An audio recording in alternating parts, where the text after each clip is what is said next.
जय हिंद एवरीवन। कैसे हैं भाई आप सब लोग। आई होप आप सब लोग ठीक होंगे, खूब मन लगा के मेहनत कर रहे होंगे। तो दोस्तों आज हम जो टॉपिक कवर करने वाले हैं उस टॉपिक का नाम है भाई तुगलक डायनेस्टी। इससे पहले हमने खिलजी डायनेस्टी पढ़ा, सबसे पहले हमने स्लेव डायनेस्टी पढ़ा, स्लेव डायनेस्टी के बाद हमने खिलजी डायनेस्टी पढ़ा, और खिलजी डायनेस्टी के बाद जो आज हम जिस टॉपिक को कवर करेंगे भाई उसका नाम है Tughlaq dynasty.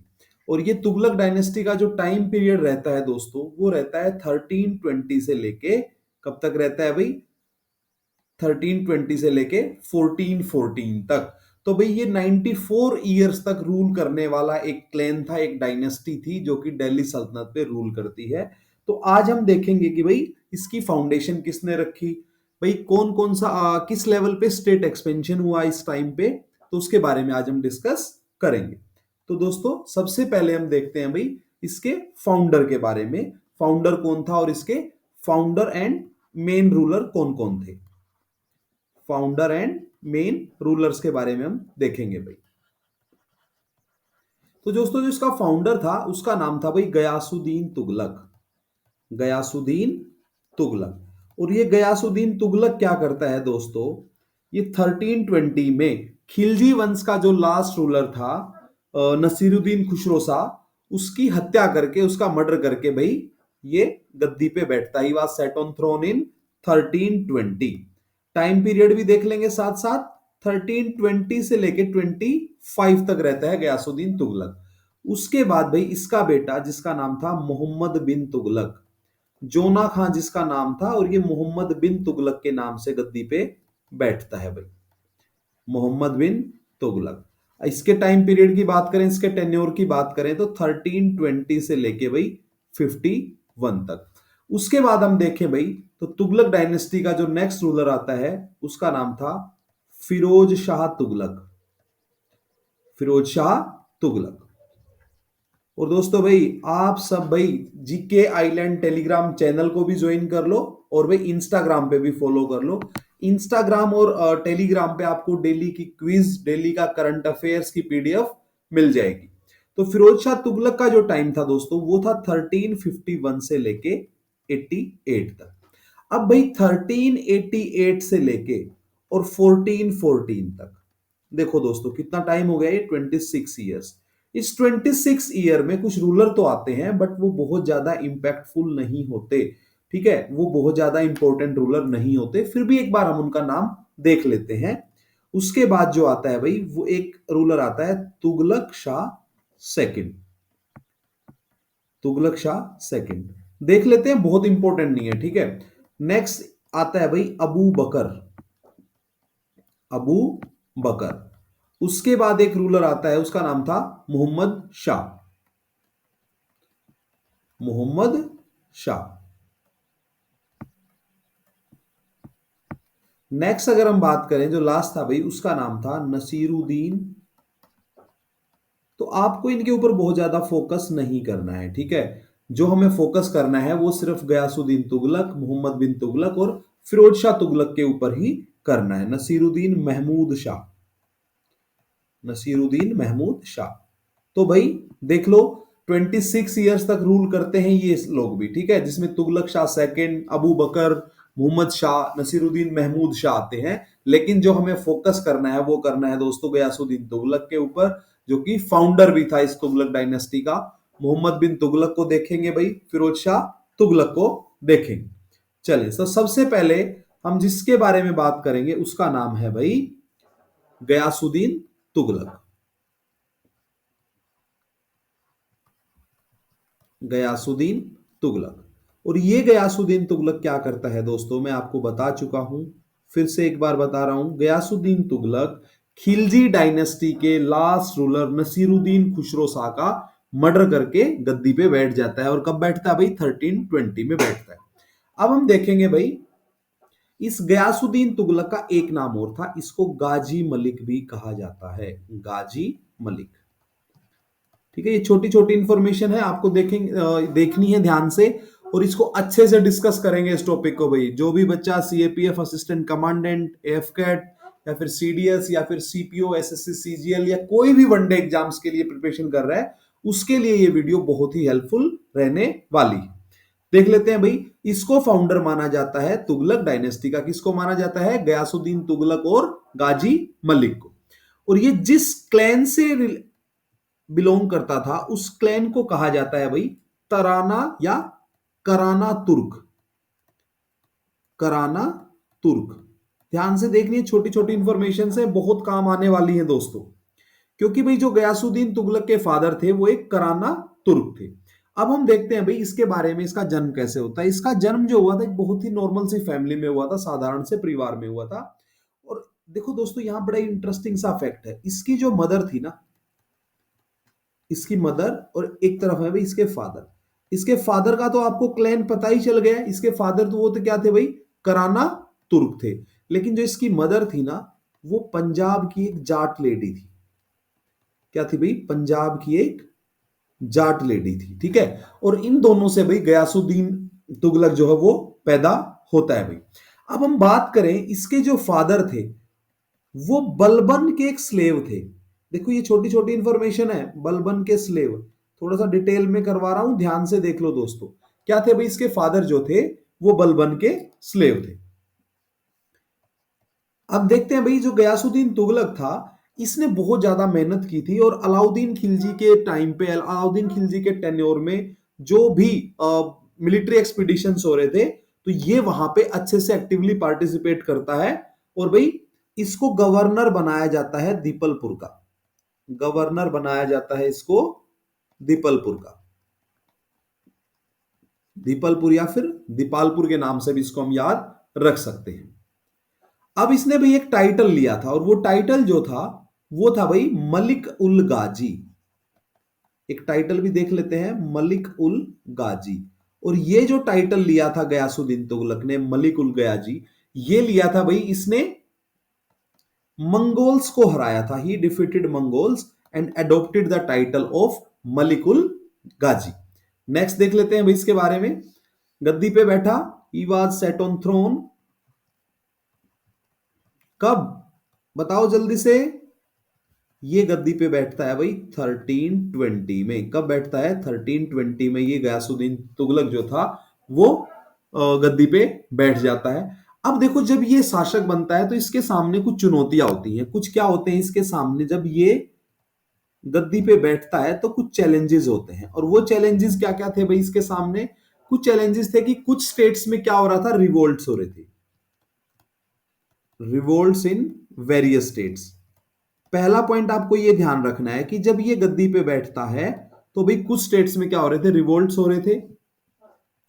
Bengal and Sindh, Bengal and Sindh, इन पे सिर्फ भाई नॉमिनल रूल रह गया था। नाम मात्र का क्या था? शासन रह गया था। नॉमिनल रूल रह गया था, बिल्कुल बहुत ज्यादा कंट्रोल नहीं था दिल्ली सल्तनत का। लेकिन ये फिर क्या करता है भाई? ये उन सबको डिफीट करेगा। देख, इसके अलावा जो राजपूत किंग्स थे, जितने भी राजपूत किंग्स थे, वो भी क्या कर रहे थे? वो भी अपनी पावर को, वो भी अपनी शक्ति को बढ़ाने में लगे हुए थे। चले, अब हम देखें भाई इसके अलावा जो एक मेन चैलेंज था वो था भाई इकोनॉमिकल या फाइनेंशियल चैलेंज। इकोनॉमिकल या फाइनेंशियल चैलेंज। भाई खजाने में बहुत ज्यादा पैसा नहीं था। तो भाई जो स्टेट था, जो दिल्ली सल्तनत था, वो किससे सामना कर रही थी? वो फाइनेंशियल क्राइसिस से भी सामना कर रही थी। चलिए नेक्स्ट देखते हैं भाई। अब हम देखेंगे इसके कुछ मिलिट्री एक्सपीडिशंस, फेमस इसके मिलिट्री कैंपेन या फिर एक्सपीडिशन। मिलिट्री कैंपेन्स देखते हैं भाई, इसने कौन कौन सा मिलिट्री कैंपेन जो है वो चलाया। फर्स्ट ऑफ ऑल, ये 1321 में इसका एक बड़ा बेटा था जिसका नाम था जोना खान। जोना खान, ये जोना खान को भाई वारंगल में अटैक करने के लिए भेजता है। वारंगल में भेजता है, जिसको हम तेलंगाना भी बोल सकते हैं, जो अभी करंट का जो स्टेट है। 2 जून 2014 को जो एग्जिस्टेंस में आया था आंध्र प्रदेश से अलग होके। और भाई क्या होता है कि जब इसका बेटा वहां पे जाता है 1321 में, गयासुद्दीन तुगलक का बेटा जो था जोना खान, जो आगे जाके मोहम्मद बिन तुगलक बनेगा, तो ये क्या होता है भाई, वहां के एक राजा थे वारंगल के, और उन राजा का जो नाम था वो था भाई प्रताप रुद्रदेव। राजा का नाम था प्रताप रुद्रदेव। तो ये उसके अगेंस्ट क्या करता है भाई, एक्सपीडिशन लॉन्च करता है, लेकिन जोना खान क्या हो जाता है भाई, डिफीटेड, ये हार जाता है। तो प्रताप रुद्रदेव इसको क्या कर देते हैं भाई, हरा देते हैं। अगेन ये 1322 और 23 में फिर से एक बार अटैक करता है भाई, अटैक लॉन्च करता है वारंगल के ऊपर। और भाई इसमें क्या होता है, जोना खान सक्सेस, जोना खान को मिल जाती है भाई सफलता, सक्सेस मिल जाती है, और ये भाई वारंगल को जीत लेता है। नेक्स्ट भी देखते हैं ये क्या करते हैं भाई, तेलंगाना का जो नाम था उसको बदल के वारंगल का जो नाम था, वारंगल का जो नाम था उसको बदल के कर देते हैं भाई सुल्तानपुर। ये थोड़ा सा ध्यान रखने की बात है दोस्तों। ठीक है, ध्यान रखने की बातें सारी हैं, डिटेल में करवा रहा हूं, क्योंकि भाई आजकल चाहे हम एसएससी की बात करें या फिर यूपीएससी सीडीएस की बात करें, एनडीए की बात करें, लेवल जो है क्वेश्चंस का वो थोड़ा सा कमीशन क्या कर रहे हैं भाई, अब कर रहे हैं। अब देखते हैं भाई 1324 में गयासुद्दीन एक अटैक लॉन्च करता है, और ये खुद ही करता है। कहां पे करता है, ये बंगाल पे करता है भाई, और बंगाल को मर्ज कर लेता है, किसमें, दिल्ली में मर्ज कर लेता है, बंगाल को मर्ज कर लेता है भाई ये दिल्ली में। तो अटैक्स देखो भाई, 1321 में फर्स्ट अटैक लॉन्च किया जाता है भाई वारंगल के अगेंस्ट, लेकिन वहां के जो राजा थे प्रताप रुद्रदेव वो हरा देते हैं किसको, जोना खान को। जोना खान इसका बड़ा बेटा था। फिर से जोना खान 1322 और 23 में फिर से एक अटैक लॉन्च करता है वारंगल पे, और इस बार वो कामयाब हो जाता है। और यहाँ पे एक सिग्निफिकेंट इंसिडेंट क्या था, ये वारंगल का नाम बदल के कर देते हैं भाई सुल्तानपुर। अब 1324 के एक्सपीडिशन की बात की जाए तो गयासुद्दीन बंगाल के ऊपर अटैक करता है, और बंगाल को दिल्ली में मर्ज कर लेता है। चले भाई नेक्स्ट देख लेते हैं। अब देखो भाई क्या होता है, जब ये बंगाल से वापस लौटता है, ठीक है, बंगाल से जब ये रिटर्न करता है, मतलब ये वापस आता है, तो इसने मिथिला के एक राजा को भी हराया था। ठीक है, मिथिला के एक राजा थे भाई, उनका नाम था हरि सिंह देव, हरि सिंह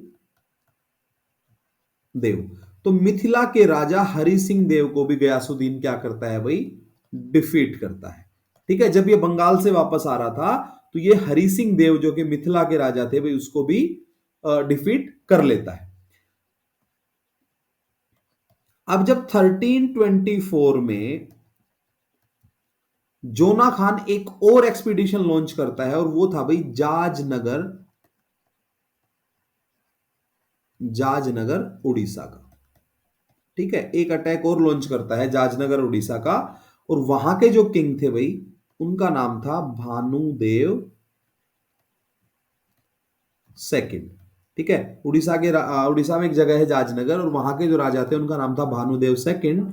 और भाई होता क्या है, जोना खान फिर से इस भानुदेव को डिफीट कर देता है, डिफीटेड बाय जोना खान। तो ये हमने बात की भाई जो जो इनके सक्सेसफुल एक्सपीडिशन थे उनके बारे में। और भाई इस जाज नगर से, ठीक है, वो एम्पल अमाउंट में वेल्थ लेके आता है, बहुत ज्यादा वेल्थ लेके आता है, खूब सारा पैसा, प्रचुर मात्रा में धन वहां से लेके आता है। अब हम नेक्स्ट जो स्लाइड है दोस्तों, इसमें हम बात करेंगे रिफॉर्म्स के बारे में। कुछ रिफॉर्म्स भी किए थे भाई इसने। ठीक है, ये हमने उसके मिलिट्री एक्सपीडिशंस देख लिए। Now we will discuss about the reforms जो किसने किए थे भाई, गयासुद्दीन तुगलक ने। अब देखो भाई, जो फाइनेंशियल सिस्टम था, इकोनॉमिकल सिस्टम था, वो हो गया था भाई, जब आप बार बार अटैक करने जाओगे तो वो क्या हो जाएगा भाई, काफी वीक हो गया था। अब जब ये काफी वीक हो गया था तो इसने क्या किया भाई, टैक्स सिस्टम को थोड़ा सा, इस टैक्स सिस्टम में इसने रिफॉर्म किया, टैक्स रेट्स में जो था वो इसने क्या किया भाई, रिफॉर्म किया। इससे पहले जो अलाउद्दीन खिलजी था, ठीक है, ध्यान रखो, खिलजी डायनेस्टी का जो महान रूलर, जो ग्रेट रूलर माना जाता है अलाउद्दीन खिलजी, और वो इवन भाई पूरी दिल्ली सल्तनत का भी माना जाता है। तो अलाउद्दीन खिलजी के समय पे जो रिजिडिटी थी ना, ये उसको क्या करता है भाई, उस रिजिडिटी को थोड़ा सा कम कर देता है। उस रिजिडिटी को क्या कर देता है, ये थोड़ा सा कम कर देता है, क्योंकि अलाउद्दीन खिलजी ने क्या किया था, बहुत ही रिजिड जो थे रिफॉर्म्स जो कर दिए थे, इकोनॉमिकल रिफॉर्म्स जो थे वो बहुत ही उसने हार्ड स्टेप लिए थे, रिजिड स्टेप लिए थे। अब ये क्या करता है भाई, ये कुछ पोस्ट होती थी, आपको पता भी होगा, जिसमें भाई खुद होता था, ठीक है, मुकद्दम करके एक पोस्ट होती थी, मुकद्दम, चौधरी करके एक पोस्ट होती थी, ठीक है, ये क्या होते थे, रिवेन्यू ऑफिसर्स होते थे एक तरीके से। तो ये क्या करता है भाई, रिस्टोर करता है इनके राइट्स को, रिस्टोर्ड देयर राइट्स। कौन, गयासुद्दीन तुगलक क्या कर देता है भाई, इनके राइट्स को रिस्टोर कर देता है। चलिए नेक्स्ट देखें भाई, इसके बारे में अलावा हम देखेंगे भाई इसने क्या किया था, मिलिट्री को भी स्ट्रॉन्ग बना के रखने में अपना योगदान दिया था। तो इसने क्या किया भाई, वही जो दाग एंड हुलिया सिस्टम था, दाग एंड हुलिया। देखो होता क्या है, दाग में क्या होता है, घोड़ों के ऊपर ना एक मार्क लगा दिया जाता है। जैसे एग्जांपल के लिए मान के चलो कोई लोहे का रिंग है, उसको क्या करते हैं भाई, आग में गर्म करके और वो उसकी स्किन पे छाप दिया जाता है, दाग लगा दिया जाता है। और हुलिया में क्या होता था, किसी भी सोल्जर की जो डिटेल्स होती थी, उसकी हाइट कितनी है, उसका कॉम्प्लेक्शन कैसा है, या फिर भाई वो उसका नाक कैसा है, ठीक है, और मोटा है पतला है, उसके बारे में उसका हुलिया लिखा जाता था। तो इसने इसके ऊपर भी भाई काफी इसको एक अच्छे तरीके से इसने मैनेज किया भाई, ठीक है, आर्मी को भी मिलिट्री को भी इसने बड़े अच्छे तरीके से मैनेज किया। इसके अलावा क्या क्या रिफॉर्म्स करवाए इसने भाई, इसने रोड्स एंड ब्रिजेस का भाई रिपेयर करवाए, जो पुल थे और भी रोड थे उनकी क्या करवाई इसने, रिपेयरिंग करवाई दोस्तों। नेक्स्ट देख लेते हैं भाई, कुछ पॉइंट्स हैं जो बड़े ही इंपॉर्टेंट हैं। इसने क्या किया भाई, इसने थोड़ा मोरल वैल्यूज के ऊपर भी काम किया, ठीक है, मोरल वैल्यूज के ऊपर काम कैसे किया वो भी देख लेते हैं। इसने लिकर को बैन कर दिया, ठीक है, शराब को क्या कर दिया इसने, बैन कर दिया। अब देखो भाई, ना तो कोई शराब क्या कर सकता था, मतलब उसको शराब का प्रोडक्शन कर सकता था, और साथ ही क्या नहीं कर सकता था भाई, उसको बेच नहीं सकता था, ठीक है। तो ये मोरल वैल्यूज के ऊपर भी काम करते हुए लिकर को क्या कर देता है, बैन कर देता है। इसके अलावा भी इसने कुछ काम ऐसे किए थे भाई, ठीक है, जैसे पोस्टल डिपार्टमेंट पे, जो पोस्टल डिपार्टमेंट था इसका, उसमें इसने बड़े अच्छे से काम किया। और पोस्टल डिपार्टमेंट में क्या था कि भाई 3 से 4 मील के ऊपर, देखो क्या किया इसने, 3 से 4 मील के ऊपर भाई इसने वहां पे राइडर्स को नियुक्त कर दिया, ठीक है, राइडर्स को क्या कर दिया, नियुक्त कर दिया। मतलब समझो आप, यहां से मतलब एक राइडर यहां पे है, एक राइडर यहां पे है, एक राइडर यहां पे है, एक राइडर यहां और एक राइडर यहां। अब आपको समझना है, ये जो डिस्टेंस है दोस्तों, ये है 3 से 4 मील, 3 to 4 माइल, ठीक है। अब ये देखो भाई, ये भी इतना ही सेम डिस्टेंस है, ये भी सेम डिस्टेंस है। अब यहां पे घुड़सवार रहेगा। अब देखो भाई, जैसे रिले रेस आपने देखी होगी ना, तो रिले रेस में क्या होता है, स्पीड से आता है, ये क्या करेगा, इसको यहाँ पे जो पोस्ट होगी, जो डाक होगी, इसको यहाँ पे सौंप देगा। ये घोड़ा भगाता हुआ 3 से 4 मील फिर भागा जाएगा, ये इसको दे देगा, उसके बाद ये यहाँ पे चला जाएगा, इसके बाद देखेंगे तो भाई ये यहाँ पे चला जाएगा। तो इससे क्या होता है कि जो भाई पोस्ट है वो क्या हो जाती है भाई, वो बहुत जल्दी से डिलीवर हो जाती है। बरीद ए मुमालिक एक पोस्ट थी भाई, बरीद ए मुमालिक। और ये बरीद ए मुमालिक ये क्या करता है, एक पोस्टल ऑफिसर, एक पोस्ट बनाता है पोस्टल ऑफिसर की, और उस पोस्ट का नाम दिया जाता है भाई बरीद ए मुमालिक। अब हम डिस्कस करेंगे हिज पॉलिसी रिगार्डिंग हिंदूज। देखो भाई, हिंदूज के बारे में क्यों बात कर रहे हैं भाई, हिंदूज के बारे में इसलिए बात कर रहे हैं क्योंकि ये सब मुस्लिम्स थे, ठीक है। तो जो यहाँ इनकी जो पॉपुलेशन बचती है, जो नॉन मुस्लिम पॉपुलेशन थी, तो वो मेनली हिंदू पॉपुलेशन थी। तो उनके रिगार्डिंग भाई इसकी पॉलिसी देखते हैं। तो इसकी जो पॉलिसी थी वो रिजिड ही थी भाई, अलाउद्दीन खिलजी की तरह। क्या थी भाई, इसकी पॉलिसी जो थी वो रिजिड ही थी। उसने कहा कि भाई जो हिंदू हैं वो इतने अमीर भी नहीं हो जाने चाहिए, इतने रिच भी नहीं हो जाने चाहिए कि वो रिवोल्ट करें, और इतने गरीब भी ना हो जाए, ठीक है, इसने इंश्योर किया कि हिंदू इतने अमीर भी ना हो जाए कि भाई वो क्या करें, वो विद्रोह कर दें, इतने गरीब भी ना हो जाए कि वो खेती छोड़ के भाग जाए। तो इसने हिंदुओं के रिगार्डिंग जो पॉलिसी थी वो पॉलिसी अलाउद्दीन खिलजी वाली ही रखी।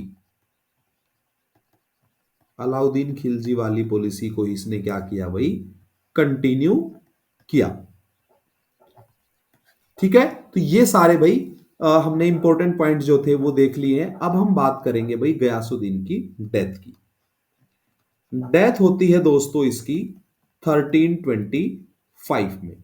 अब देखो भाई होता क्या है, ये आ रहा था भाई बंगाल एक्सपीडिशन के बाद 1325 में लौट के आ रहा था वापस। तो भाई दिल्ली के नजदीक अफगानपुर करके एक जगह थी, और इस अफगानपुर में क्या होता है भाई, इसके लिए एक बहुत बड़ा लकड़ी का घर बनवाया गया, एक मतलब महल बनवाया गया।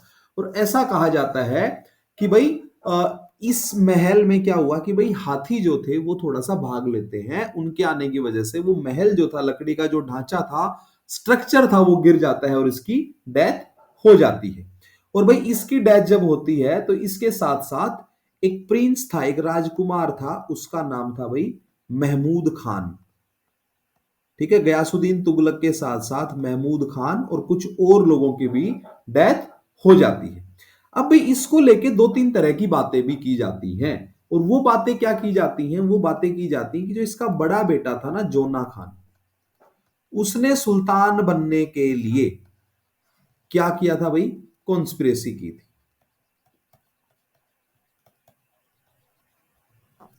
ठीक है, क्या की थी भाई, कॉन्स्पिरेसी की थी, षड्यंत्र किया था कि भाई मेरे फादर जो हैं ये मारे जाएं और फिर मैं क्या बन जाऊं, सुल्तान बन जाऊं। एक और बात बहुत सुनने को मिलती है कि भाई एक सूफी संत थे और उनका नाम था, एक सूफी संत थे जिनका नाम था निजामुद्दीन औलिया। निजामुद्दीन औलिया।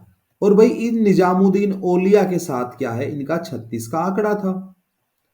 तो क्या हुआ कि जब ये गयासुद्दीन तुगलक बंगाल से वापस लौट रहा था तो इसने भाई मैसेज भेजा कि मेरे आने से पहले, ठीक है, सल्तनत छोड़ के, दिल्ली सल्तनत छोड़ के निजामुद्दीन औलिया कहीं पे चला जाए।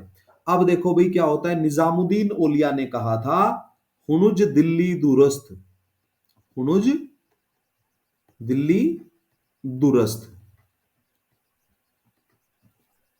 इसका मतलब है कि अभी दिल्ली दूर है। और भाई कहा जाता है कि दिल्ली में प्रवेश करने से पहले ही क्या हो जाता है भाई, गयासुद्दीन तुगलक की डेथ हो जाती है। तो दोस्तों ये हमने देखा भाई गयासुद्दीन तुगलक के बारे में, भाई गयासुद्दीन तुगलक भाई कैसे फाउंडेशन रखता है। ठीक है, नसीरुद्दीन खिलजी की भाई वो का मर्डर करके वो फाउंडेशन रखता है, फिर वो अपने बेटे जोना खान को वारंगल पे अटैक करने के लिए भेजता है। तो सारी चीजें हमने देखी, फिर उसके कुछ रिफॉर्म्स देखे, मिलिट्री को लेके, भाई टैक्सेशन को लेके, छोटी छोटी जो चीजें थी, जो जो इंपॉर्टेंट चीजें थी वो सब हमने कर ली। और 1325 में जोना खान बन जाता है भाई राजा, और भाई डेथ हो जाती है गयासुद्दीन तुगलक की। तो बाकी मुहम्मद बिन तुगलक या जोना खान जिसका नाम है भाई, उसके बारे में हम देखेंगे दोस्तों नेक्स्ट स्लाइड, नेक्स्ट वीडियो में देखेंगे। और अभी से हम कोशिश करेंगे भाई कि वीडियो कंटिन्यू रहे। तो आप सब लोग भाई टेलीग्राम चैनल को ज्वाइन कर लो, इंस्टाग्राम पे फॉलो कर लो। मिलते हैं दोस्तों फिर एक नेक्स्ट वीडियो में नए शासक के साथ जिसका नाम है जोना खान, जो कि मोहम्मद बिन तुगलक के नाम से शासन करता है। तो आप सबको भाई ये पीडीएफ भी मिल जाएगी टेलीग्राम पे। जय हिंद दोस्तों, मिलते हैं भाई नेक्स्ट टॉपिक के साथ।